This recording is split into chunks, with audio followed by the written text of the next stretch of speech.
They're watching you, not with open hatred, but with quiet hunger. Every word you speak, every pause you take, every flicker in your eyes is being recorded, analyzed, decoded. They don't need to attack you to destroy you. All they need is to understand you, because the moment someone can predict you, you're already theirs. This is how the world works now, not through violence, but through psychology. Not through force, but through exposure. People no longer fight to conquer you. They simply study you until you make yourself predictable. They scroll through your thoughts, your moods, your weaknesses, and then they play you like a script they've already read. Machiavelli saw this centuries ago. He knew that real power isn't about being loved or feared. It's about being unreadable.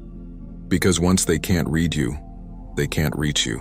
Once they can't decode your emotions, they can't control your decisions.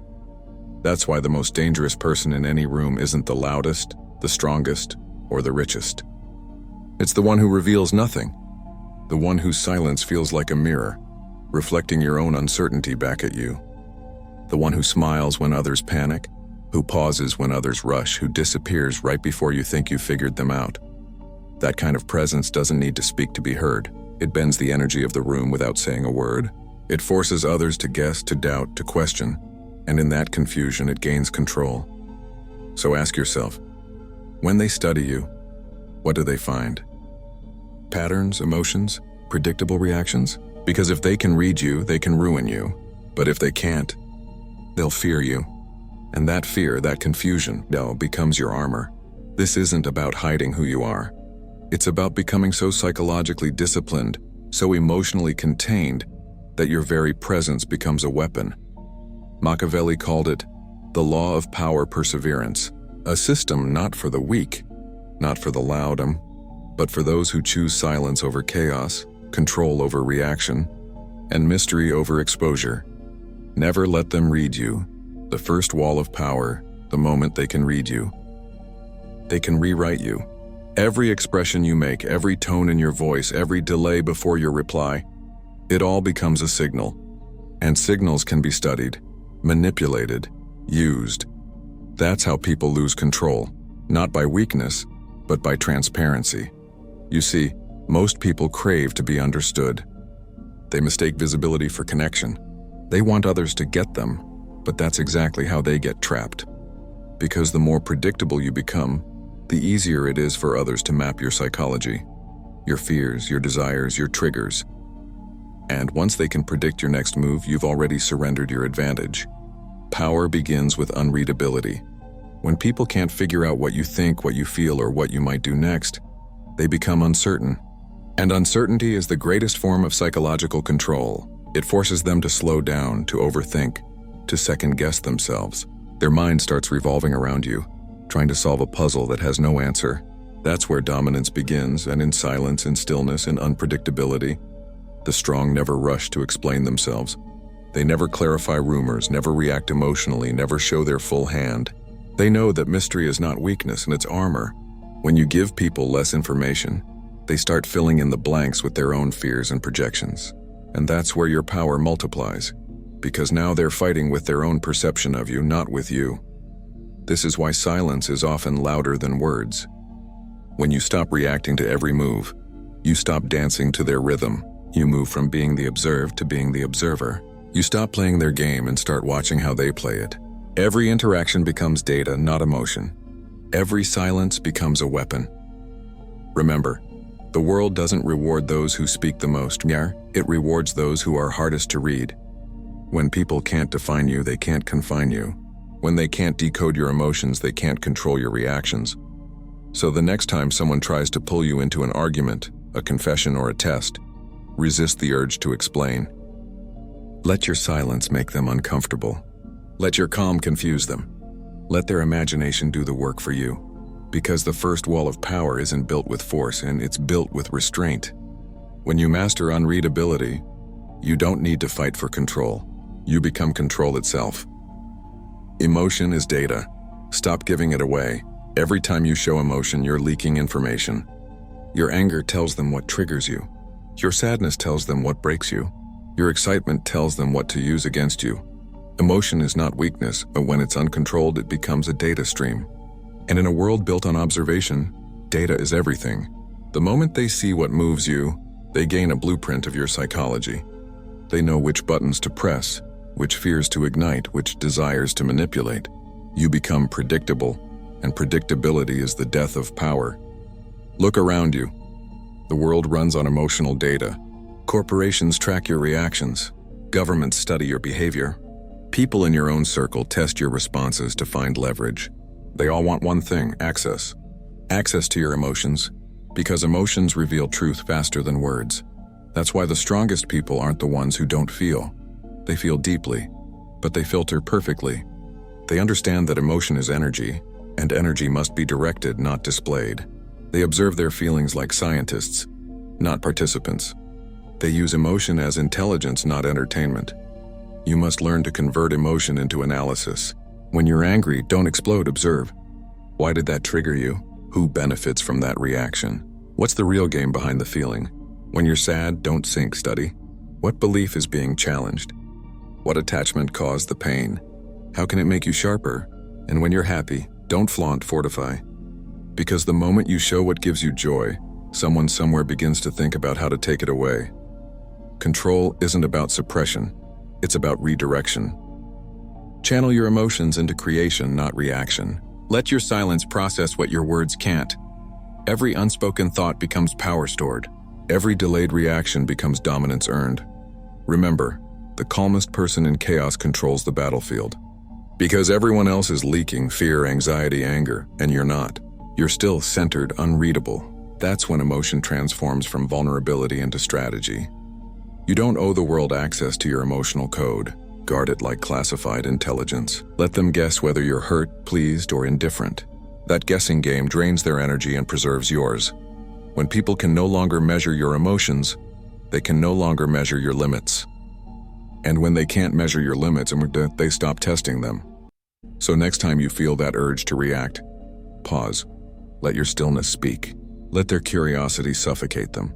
Because emotion once exposed becomes a weapon against you. But emotion once mastered becomes a weapon for you. Machiavelli understood this. The one who controls his face controls his fate.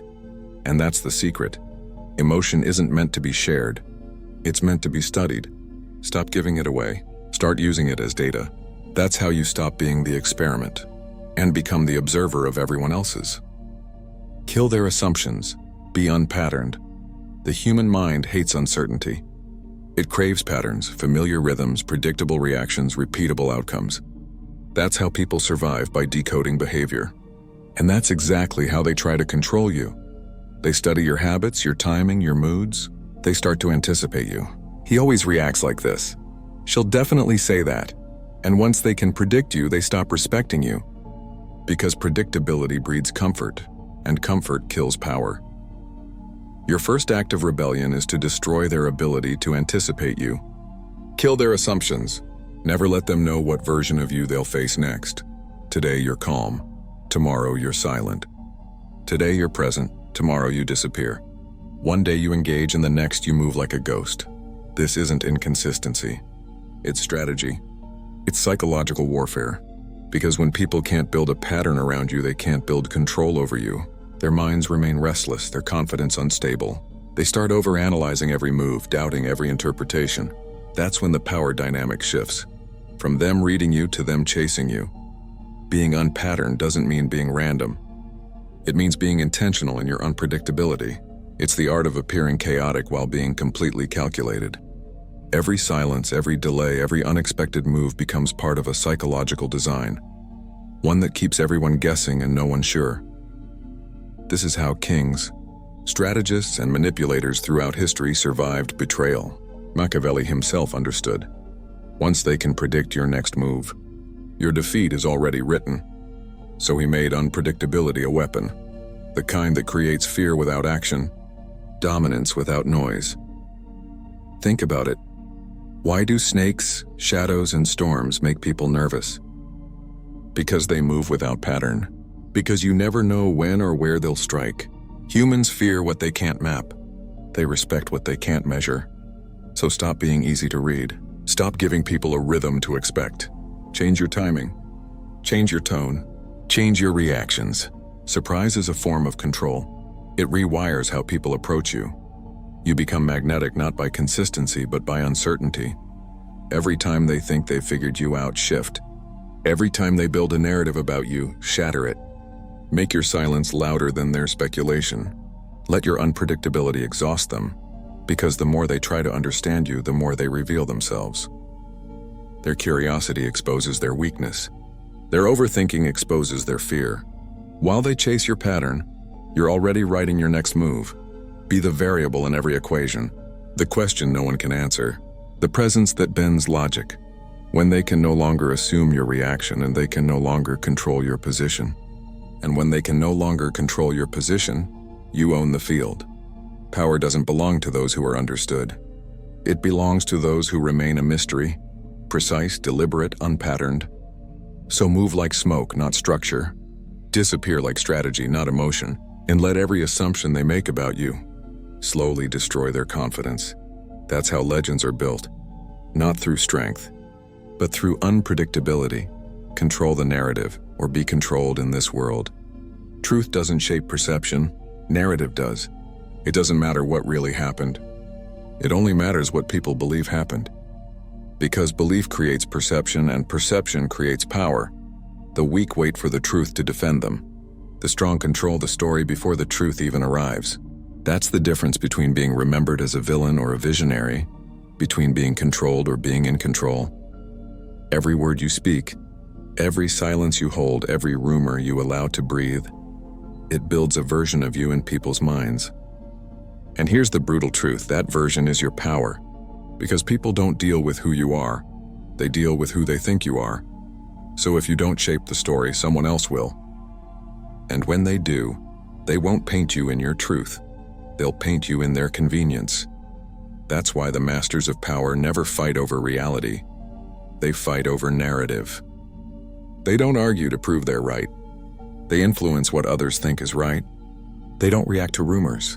They design narratives so sharp that even lies sound like their echo. Machiavelli understood this perfectly. If you don't control what people believe about you, you'll live under the weight of someone else's version of your life. So how do you control the narrative? You move first. You define yourself before the world defines you. You decide what part of your story becomes visible and what remains hidden in shadow. Never explain too much. Never defend too hard. The more you justify, the weaker your story sounds. Let mystery do what words cannot. Because silence fuels curiosity and curiosity keeps you in control. Speak when you must, but always with intention. Every statement should plant a perception. Every move should reinforce that perception. And when they question it, never clarify, only redirect. Control is not about convincing. It's about creating frames. Frames that make others see from your perspective, even when they think they're deciding for themselves. Think about every powerful figure in history. They weren't just strong, they were storytellers. They built myths around themselves, shaped narratives that made people follow, fear, or worship them. Because once the story is in people's heads, it no longer needs defending. It becomes self-sustaining. Your silence, your unpredictability, your calm, these are all tools to shape perception. People fill the blanks you leave behind. You don't need to control every word, just the direction of thought. So the next time someone tries to define you, don't fight their words, rewrite their frame. Shift the focus, change the tone, create doubt. Because the one who defines the story defines the battlefield, and the one who defines the battlefield always wins. You can't control what people say, but you can always control what they think it means. In the end, there are only two kinds of people: those who live inside other people's narratives and those who write their own. Choose to be the author, not the subject. Be strategic, not nice. Niceness is overrated. It's the softest form of manipulation ever designed, not by the strong, but by the weak. Society tells you to be nice, to be agreeable, to be good. But behind that mask of morality lies a simple truth. They want you harmless. Being nice keeps you predictable. It keeps you accessible. It keeps you in a constant state of seeking approval. And that's exactly where they want you. Because as long as you're chasing validation, you'll never chase strategy. You'll move emotionally, not intelligently. You'll react to how people feel about you instead of directing what people think about you. Here's what they don't teach you. The world doesn't reward goodness. It rewards effectiveness. History remembers the ones who moved things, not the ones who were polite about it. Being strategic means understanding people's emotions, not absorbing them. It means using empathy as analysis, not obligation. You see their needs, their fears, their motivations, and then you plan accordingly. You don't play to please. You play to position. Machiavelli understood this power. He said, a leader must learn how not to be good, not evil, not good. Because the moment you try to please everyone, you serve no one, not even yourself. Being strategic doesn't mean being cruel. It means being clear. It means seeing the board, not the pieces. It means understanding when kindness strengthens your position and when it weakens it. Sometimes silence is kinder than comfort. Sometimes withdrawal is wiser than generosity. And sometimes letting people face the consequences of their own actions is the greatest form of respect you can give them. The nice person lives in reaction, constantly adjusting, explaining, compromising. The strategic person lives in direction, observing, calculating, executing. Kindness is valuable when it's chosen, not when it's expected. Control when and how you give warmth. Because when warmth is rare, it becomes powerful. When it's constant, it becomes background noise. People remember strategy. They forget politeness. When you're nice, you're liked. When you're strategic, you're respected. And respect lasts longer than approval. So stop trying to be agreeable. Stop trying to be understood by everyone. You are not here to fit in. You are here to design outcomes. The strategist isn't heartless, he's focused. He doesn't waste energy defending his choices because he knows his silence speaks louder than justification. Every smile should have purpose. Every word should have direction. Every move should align with a result. If it doesn't, it's noise, and noise kills clarity. So ask yourself, are you moving out of kindness or calculation? Because one makes you forgettable, the other makes you powerful. Machiavelli's law was simple. Never let your emotions dictate your execution. And that's the essence of this rule. Be strategic, not nice, because niceness wins hearts, but strategy wins empires. When you reveal nothing, you own everything. Power isn't about control, it's about mystery. The moment people know you, they begin to manage you. The moment they can read you, they begin to predict you. And the moment they can predict you, they begin to control you. That's why the real power players never reveal too much. They move like shadows, seen but never understood. Their strength doesn't come from noise, but from containment. They know that silence breeds fear, and fear breeds respect. Every time you reveal something, your plans, your emotions, your insecurities, you give others a weapon. Maybe not today, but eventually, because information once exposed never dies. It circulates, it evolves, it returns. And it always returns when it's least convenient for you. So learn to master the art of quiet exposure. Saying enough to intrigue, but never enough to be decoded. Give them fragments, not the full picture. Let their imagination fill the blanks. Because imagination always exaggerates, and exaggeration works in your favor. When people don't know your next move, they become cautious. When they don't know what you want, they can't manipulate it. When they don't know what you feel, they can't use it. That's the paradox of power. The less you reveal, the more control you gain. Silence creates space. Space creates tension. Intention is the currency of authority. The one who can remain silent while others explain themselves owns the room. Because silence isn't emptiness. It's dominance in disguise. It makes others uncomfortable. It forces them to speak more, reveal more, expose more, while you reveal nothing. Machiavelli once said, "He who guards his intentions controls his destiny." That's not paranoia. That's precision. Because power isn't built by showing what you have. It's built by making others wonder what else you have. People respect what they don't fully understand. They fear what they can't fully define. And they follow what they can't fully predict. That's why revealing nothing doesn't make you distant. It makes you untouchable. In a world obsessed with oversharing, secrecy is rebellion. When everyone is broadcasting their every thought, the one who stays silent becomes the enigma. The rare element. The one who isn't trying to be seen becomes the one everyone watches. You don't need to prove your worth. You don't need to announce your plans. Let your results speak, not your words. Let them wonder where you've been, what you're thinking, and what you'll do next. That wonder is your weapon, because mystery is magnetic. It draws attention without effort. It creates curiosity without exposure. And once people are curious about you, you own their focus. And when you own focus, you own power. So remember, every revelation is a transaction. Every confession is a cost. Be ruthless with what you reveal. Be intentional with what you hide. Because when you reveal nothing, you own everything. Blend in but don't belong in every system, every hierarchy, every circle. There are watchers. They observe who stands out too soon, who blends too deeply, and who knows how to move just right. And the truth is this: the most dangerous man in any room isn't the loudest or the most connected. It's the one who's invisible in plain sight. Machiavelli understood this centuries ago. He warned rulers and thinkers alike. Stand too far above the people and they will envy you. Sink too far among them and they will forget you. The secret to power lies in the middle, to blend in but never belong. Because the moment you belong, you are defined. And the moment you are defined, you are limited. Belonging is comfort.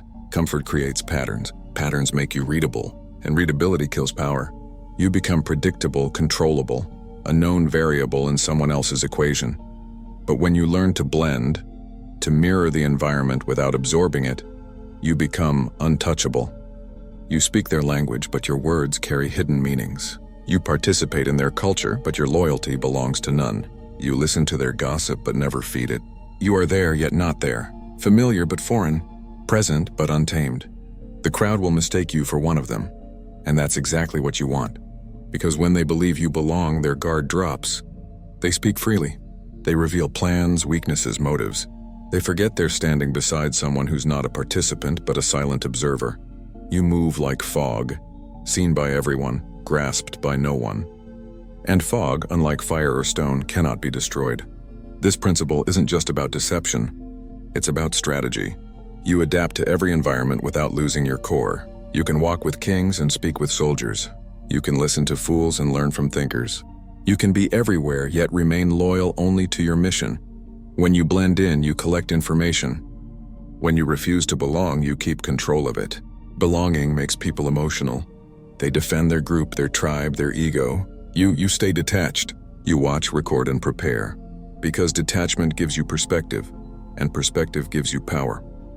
Machiavelli mastered this balance. He made people feel like they knew him, but none truly did. He attended the feast, but never feasted. He listened to flattery, but never absorbed it. He laughed at jokes, but never revealed what amused him. His greatest trick was simple. He looked social, but he was strategic. To blend in without belonging is to hold duality, the ability to appear harmless while remaining calculating. You wear the mask of normalcy, but underneath your mind stays in motion. You're studying tone, timing, hierarchy, opportunity. You can sit quietly in a crowd of 100 and leave knowing exactly who's weak, who's loyal, and who's dangerous, while they leave thinking you were just quiet. That's the power of blending. It makes people underestimate you. And underestimation is camouflage for dominance. So remember, don't isolate yourself. That makes you an outsider. Don't merge completely. That makes you a pawn. Find the middle path, the invisible position, where you can observe everything and be blamed for nothing. Because power doesn't always stand above. Sometimes it sits quietly among the crowd, unseen, unbothered, unmatched. Blend in, but never belong. Weaponize ambiguity. Power doesn't always come from clarity. Sometimes it comes from confusion. The more uncertain they are about you, the less control they have over you. Machiavelli understood this like no one else. He knew that clarity gives people confidence, but ambiguity gives you control. The weak crave definitions. They want to know, are you with us or against us? Do you agree or disagree? Are you friend or foe? Because certainty gives them comfort. It gives them something to hold on to. But when you deny them that certainty, when your words float between meanings, you force their minds into overdrive. They start guessing, assuming, projecting, and in that storm of mental chaos, you stay calm, centered, and superior. Ambiguity isn't avoidance, it's strategy. When you answer questions with questions, when you smile instead of explaining, when you delay instead of declaring, you're not being indecisive, you're being unreadable. You're teaching the world a silent lesson. Power is not about being understood, it's about being feared. Machiavelli knew that once people can define you, they can box you in. If they know your stance, they can corner you. If they know your weakness, they can exploit you. If they know your beliefs, they can manipulate you. But when you live in the gray, neither light nor dark, neither predictable nor chaotic, you become impossible to categorize. And what can't be categorized can't be controlled. So when someone asks, "What's your opinion?" respond with truth that floats above sides. Every story depends on who's telling it. When someone demands, "Are you angry?" smile and say, "Should I be?" When they press, "Where do you stand?" look them in the eye and say, "Exactly where I need to." Each vague answer is a mirror. It reflects their curiosity back at them. They think they're learning more about you, but in reality, you're learning about them. You see who's probing, who's testing, who's intimidated by silence. Your vagueness becomes a weapon. Every pause, every unfinished sentence, every half-smile becomes an attack they can't trace. Machiavelli called this the fog of control, a tactic where you reveal just enough to keep people interested, but never enough to be predictable. You feed their hunger for information, one fragment at a time, until their desire for clarity turns into obsession.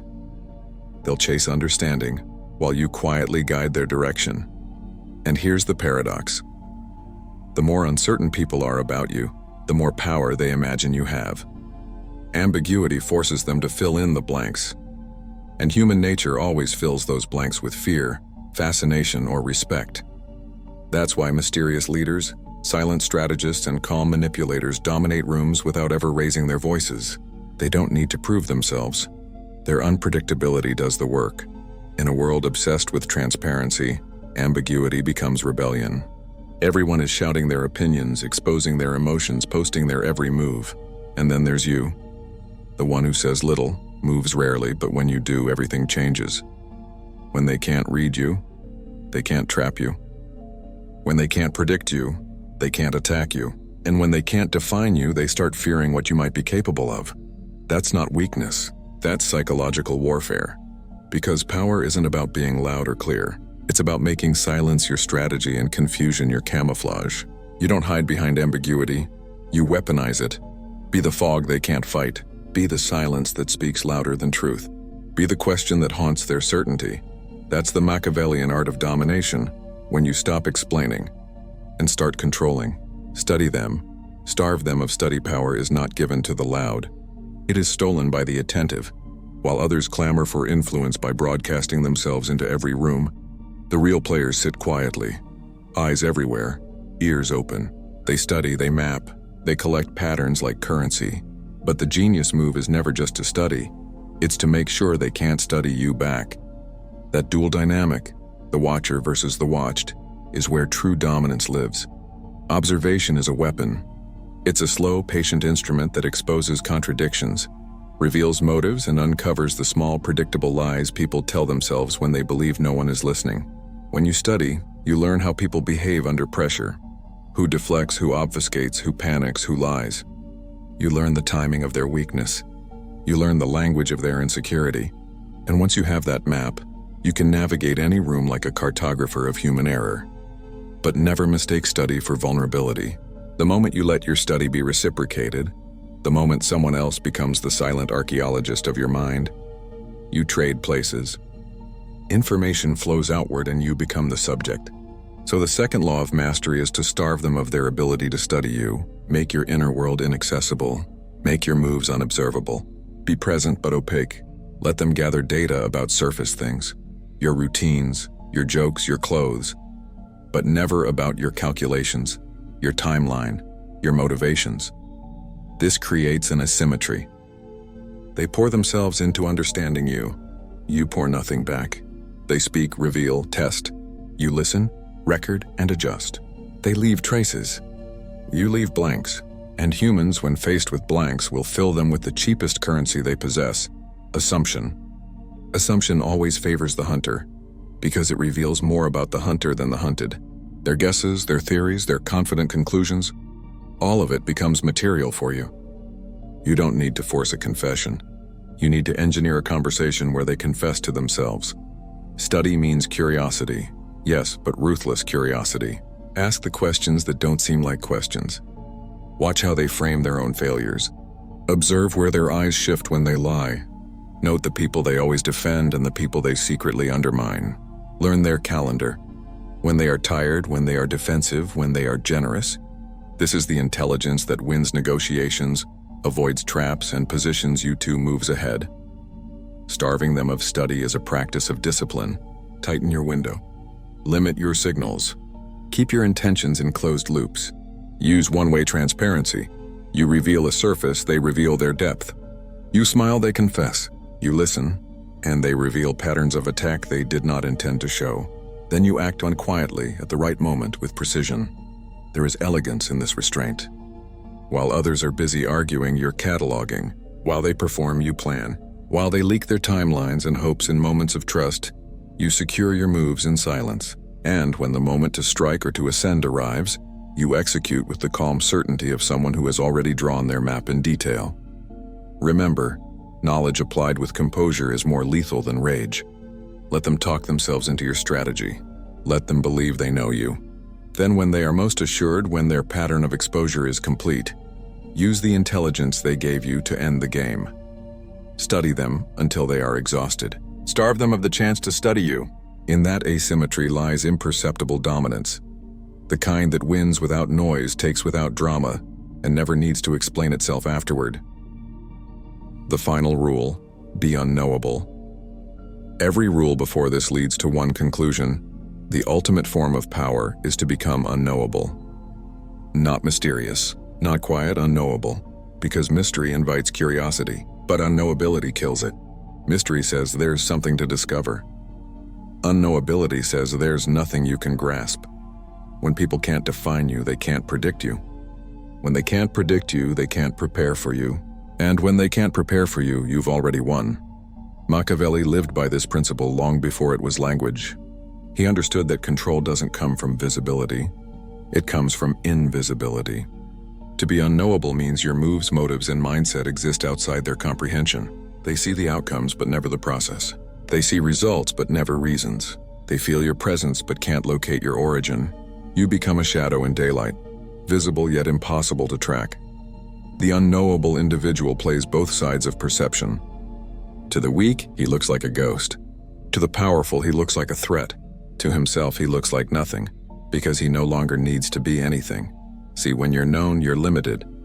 People box you in. He's like this. He always does that. He believes in this.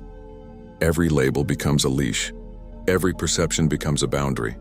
And soon you're not leading your story. You're reacting to the one they've written about you. To be unknowable is to dissolve the labels. You adapt without explanation. You shift without warning. You appear calm when expected to react, and cold when expected to care. Every time they think they've figured you out, you reinvent your silence. That constant evolution keeps them off balance, forever guessing, never grasping. But unknowability isn't isolation. It's architecture. You build it deliberately. You design your image like a mirrored room. Every angle reflects something different, but none of it reveals the center. You talk just enough to sound open. You share just enough to seem honest. You move just enough to appear predictable, until you're not. This is psychological invisibility, not by hiding, but by overwhelming their understanding. You give them fragments, and they spend years trying to assemble the whole. By the time they think they've solved you, you've already evolved into something else. The unknowable never argues. He doesn't explain. He doesn't justify, because explanation gives entry. The moment you start explaining your motives, you hand them a blueprint to your psychology. And once they can read your mind, they can move before you. But when you remain unreadable, when your eyes hold secrets no words can translate, the entire game shifts. People stop analyzing your character and start fearing your capacity. Machiavelli once wrote, "The people fear what they don't understand." That fear isn't a curse, it's a shield. Let it protect your energy, your intentions, your future. The unknowable walks through chaos untouched, because no one can find his weakness, his direction, or his limits. You must master the art of distance while standing right in front of them. They think they're close, but they're oceans away. They think they know you, but they only know your reflection, the one you let them see. So build your silence like a fortress. Speak like every word is currency. Move like every step is encrypted. Smile like you're hiding entire worlds behind your calm. And when the world finally asks, "Who are you really?" you'll simply smile. Because even you don't need to know. That's the final stage of power. Not dominance, not control, but invisibility through depth. Be unreadable, be untouchable, be unknowable. Because when they can't define you, they can't destroy you. In the end, the world won't remember what you said. It'll remember how quiet you were while winning. Power doesn't scream, it whispers. It hides behind observation, behind stillness, behind patience that others mistake for weakness. You've learned the laws. How to mask emotion, how to kill assumptions, how to move unseen. But the truth is, these rules aren't about manipulation. They're about evolution. You don't play the game anymore, you become the game. Every silence you hold is a weapon. Every unreadable glance is armor. Every move you make without explanation pulls you further from the noise and closer to mastery. They'll chase validation, you'll chase precision. They'll perform, you'll predict. They'll shout to be heard, you'll whisper. And the world will lean in. Remember, the moment they think they understand you, you've already outgrown that version of yourself. That's the essence of being unknowable. You don't just escape their control, you escape their comprehension. So disappear from their definitions. Detach from their expectations. Move like time itself, unstoppable, unpredictable, unseen. Because in the game of perception, the final victory isn't applause. It's silence. The kind that follows after everyone realizes they never really knew who you were. And by the time they try to understand you, you're already gone. That's not mystery. That's mastery. That's not arrogance. That's awareness. You don't seek power. You embody it quietly, completely, unknowably.